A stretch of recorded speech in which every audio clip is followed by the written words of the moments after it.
Hey everyone, Insane Frame here and welcome back to another Fallout video. In our last video we used the flamer, it was pretty interesting, but today we're going to do something special as it's 10k. I'd just like to thank you all, and we passed this milestone a while ago, but today is the day we ask, can you beat Fallout 4 as the Courier? The Courier is the main protagonist in Fallout New Vegas, and for our source material we'll be using the guy on the front cover of the New Vegas game. We'll be using a mod to get the NCR Ranger armor in Fallout 4, and we don't really have any 357 Magnums in the game, but we do have a very similar gun in the form of the Western revolver, which is essentially a badass version of the 44 Magnum. So with that, let's go ahead and jump into the rules. We can only use the Western revolver in battle. Once found, we can only use the NCR Ranger armor. No cheating, because the Ranger armor is a mod, so we'll use mods. And we're going to be playing on very hard difficulty. You might have noticed that we didn't mention glitches or exploits. We are using a small exploit in this run, but it will become very clear as to why. Anyway, let's begin the game. Now we begin the game, our character goes for a NCR Ranger appearance. Vault Tech call, we name ourselves the Courier. As for the special stats, we go for 1 strength, 3 perception, 4 endurance, 1 charisma, 4 intelligence, 5 agility, and 10 luck. This is what I felt the Courier's starting stats would begin with, and then we get frozen, the red roads are locked out, and we get the Pit Boy, unlock the vault, and our adventure begins. We see the bombed Buster, and the first thing we do is get the special book to up our perception to 4, so we can see incoming enemies easier. Trudy is next on our list. We let Trudy and her son fight it out, as it's essentially free XP. We get a level up out of it, so we go ahead and go for another +1 perception, giving us a total of 5 perception. We then get a random farmer, give us 50 caps. I guess we'll take what we can get. And next we climb onto the church, but Preston can see us and he has amazing supernatural peripheral vision, so we get the beginning of the Minutemen quest and level up. We add another point into perception, making a total of 6 perception. We make our way to the Nuka-World transit station and we sneak around and approach from the buses and sprint into the station, avoiding combat. We hide away and then we talk to Harvey. He says his family are in Nuka-World and we decide, fair enough, let's go get them. We get the password, access the terminal to restore power to the tram, and we make our way to the Nuka-World. We board the monorail and we make our way to the entrance of the gauntlet, and this, ladies and gentlemen, is where we are going to use a exploit. This door right here can be opened normally, and you would have to beat Coulter and beat the whole gauntlet, and we kind of need a weapon to do that, at least to face Coulter. So we open the door and we have access to Nuka-World. This is the only exploit we will be using, just to be clear. So we escape the gauntlet for now, we have to run it still, but we make our way to Nuka Town and everyone thinks we're the overboss despite being a courier. We pay them no mind and we go to Dry Rock Gulch. We level up and decide to go for Gunslinger, so non-automatic pistols do 20% more damage. We speak to the sheriff, we get made a deputy, and we go to One-Eye Dyke and we win the shootout, netting us our weapon for this run, and we are not able to fast travel until we kill the overboss, so we make sure to acquire as much ammo as possible from Nuketown. Anyway, with our weapon and our ammo acquired, we go back to the gauntlet and we run through the first room filled with turrets. The next area is filled with traps, so we disarm all the tripwires, a monkey is shot behind a door, and next we have a radiation room. It's just filled with lots of toxic waste, and we quickly grab the keys and we sprint our way out. We see a room full of turrets next, but we just bolt in and take the keys and go through the door and shoot the monkey's head on our way out. A maze is next and we go up high and we manage to jump the wall, so it's super easy. Mylokes are next, and again we do our standard tactic and bolt out of there. We go through the door and then we have a room filled with grenades hanging from the ceiling. We disarm a few and we level up and go and get better criticals, so our crits do 50% extra damage. The next room has gas in it and we turn 4 valves while causing fire to erupt by firing our gun. We get the terminal unlocked and we get the door open in the next room, and then we just shoot the flying ant swarm. We use a critical hit to take them out and their ant friend too. As for the raiders above, we just hide from them and they simply retreat. We manage to run through and get to the Cola Cars arena. Coulter is there, and as per the rules we can't use the first sapper. We talk to Gage and see Coulter. Now this fight is possible to win. However, we are shoehorned into using a single tactic here, and that's building up our crit meter and using a critical hit to damage Coulter. This bypasses all armor, including Coulter's force field. This is easily the toughest fight of all the challenges thus far in these Fallout challenges. Coulter can two-shot us, and I have to admit this felt like a bloody boss fight. We constantly have to keep out of Coulter's line of sight and use VATS to unload 6 shots before we can use a single critical hit and damage Coulter, using headshots for maximum damage. This is a very lengthy fight, and Coulter is one tough son of a gun. He's not the overboss for nothing, mind you, and we have to be seriously careful. He does a lot of damage and makes us exhaust most of our healing items. Coulter, however, is taken down, and it just took around 130 rounds from us and about 40 minutes in real life time. Gage is pleased with us and takes all the credit despite going against his plan, but we level up and go for Fortune Finder rank 1 so we can find caps in containers wherever we go. We restock our ammo and it's time to get back to the Commonwealth. We go straight to the Triggerman hideout and we go and get Nick Valentine. We level up and get Gunslinger rank 2, so non-automatic pistols do 40% more damage. The Triggermen get absolutely wiped out and thrashed thanks to our decent weapon at this stage in the game. Dino eats some bullets and Nick is happy to see us. We go ahead and mop the floor with more Triggermen and get Skinny Malone. We don't even let him finish his dialogue as we open fire, taking a Triggerman and Darla out. We also cap a Triggerman and then get Skinny all in a day's work. We level up and go for Fortune Finder rank 2, so we find lots of bottle caps in containers. We see Nick outside and get invited to his office, and Piper is just inside asking about the gate being open to the mayor. You do that, Piper.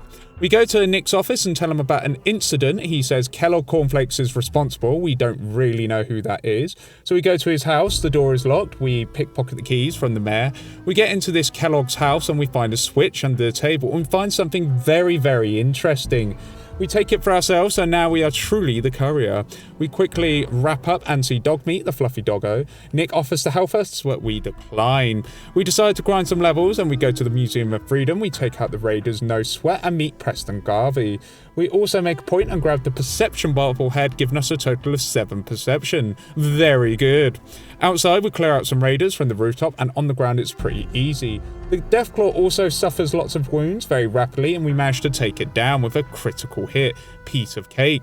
We speak to Preston, who is amazed at our combat prowess. We decide to work with him, and once at Sanctuary Hills, we complete the Minutemen quest, leveling us up. We decide to put our level up into intelligence, given a total of 5 intelligence. We travel to the Boston Library and get the bobblehead, giving us +1 intelligence, making for 6 intelligence total. We then go to the Mass Fusion building, where we start killing some gunners. It's absolutely fantastic for our XP as we level up, and we go for the Science perk, allowing high-tech mods. We keep shooting the gunners, and we manage to bring a gunner commander down, and our prize is the Strength bobblehead, granting +1 to our strength. We head to Sanctuary Hills and upgrade our armor, and we have a nice red glow from the helmet. It looks absolutely amazing, and we look the part now. We test our gear in Jamaica Plains and start shooting many ghouls. There is quite a lot of ghouls here, and it's quite a lot of fun clearing the ghouls. We continue until we get to the townhouse and finish off the rest of them and unlock the settlement in Jamaica Plains, which is absolutely brilliant. We try and get it in all working order, and we also level up, getting a +1 strength in our special stat.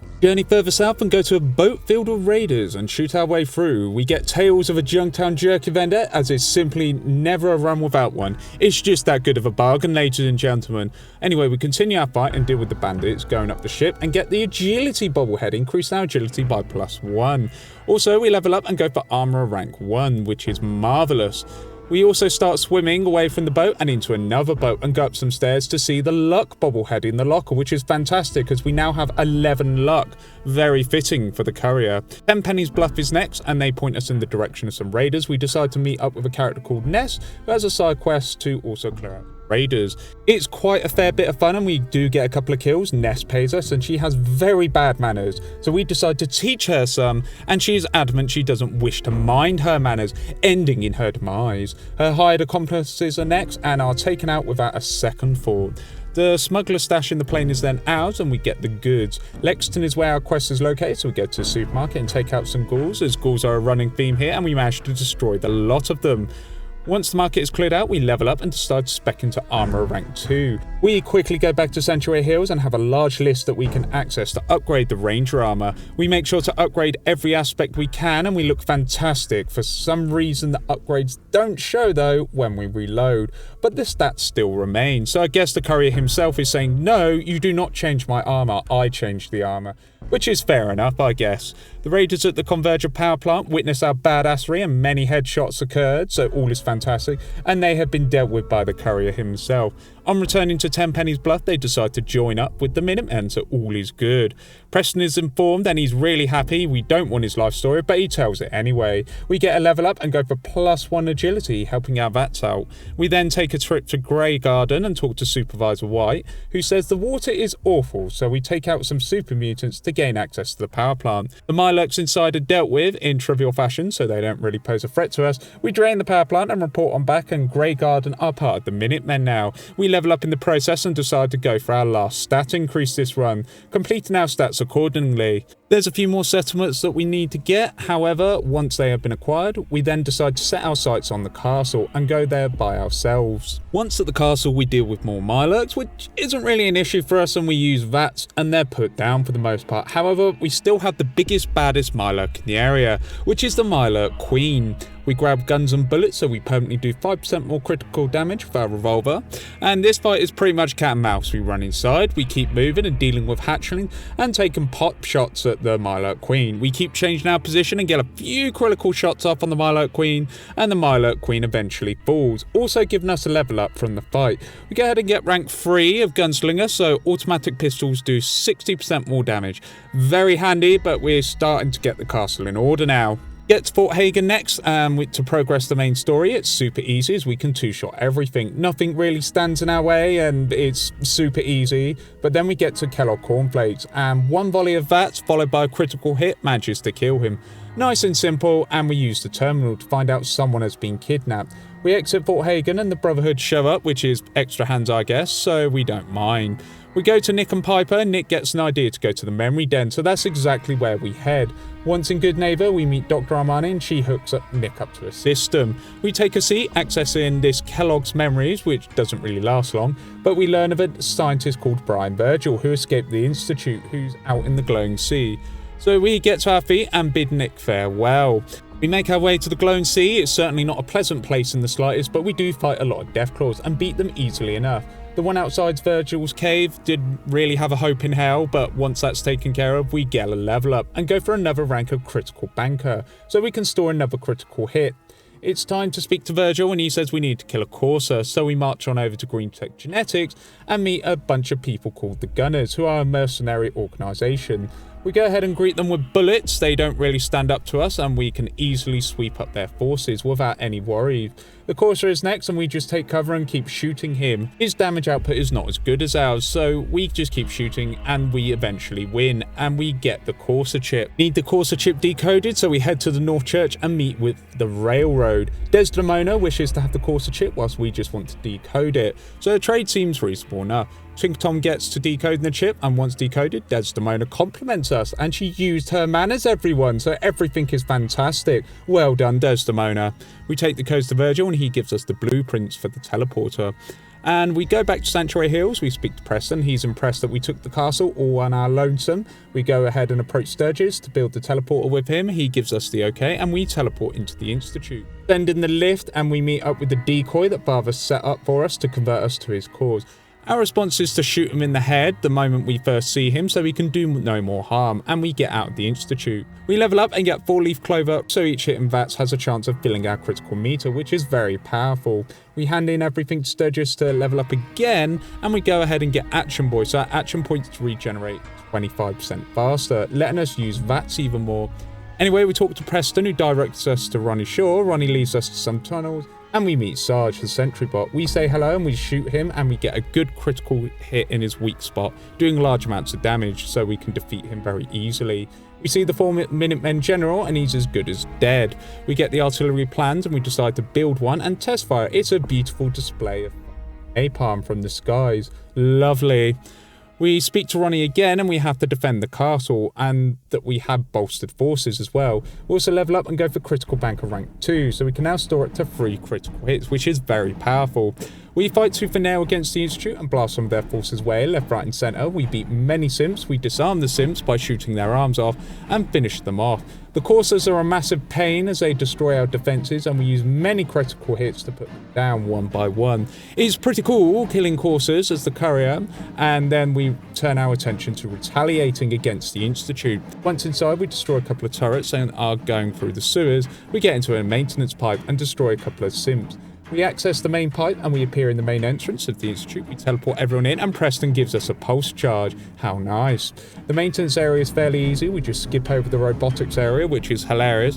Bioscience is interesting as we let the Minutemen fight the Institute and we don't really have much to do. So we go to the main plaza and the battle certainly escalated here, deadly and gritty in all its glory. We access Father's terminal as he won't be missing it, and we head on over to Advanced Systems. We beeline for the reactor, place the pulse charge and get teleported out. We have the infiltration synth and we leave it here as kill now, count casualties later. We get teleported out, pushing the detonator, ending the run, answering the question, can you beat Fallout 4 with the Courier? And yes, you certainly can. Okay, playing as the Courier was just fantastic and easily the most powerful run thus far. Just using a high luck and just gunning people down with an excellent weapon is just broken. The armor was also just an amazing mod piece and absolutely superbly done. It was a true pleasure doing this run. It just reminded me of prior runs that have been insanely enjoyable, and it was just awesome to celebrate 10k subs this way. Also, I cannot thank you all enough. You are amazing. It just means so much that you all decide to come in and watch these videos. Really, it means so much. Anyway, our next milestone is set and it's going to be a ridiculous one. We hit 25k, but I've already got it planned, and Ulysses from New Vegas is going to be quite the pivotal point in that challenge. But with that, our next video will be can you beat Fallout 4 as Gronak the Barbarian. It's going to be an interesting as well as being quite the glass cannon run. But, you know, thank you all for watching. You're just amazing and fantastic. I hope you all have a brilliant time. You're all amazing, and yeah, just keep on being just beautiful and wonderful people. I've been Insane Frame. Thank you for watching, and just, yeah, I'll see you in the next one. Ta-ta for now.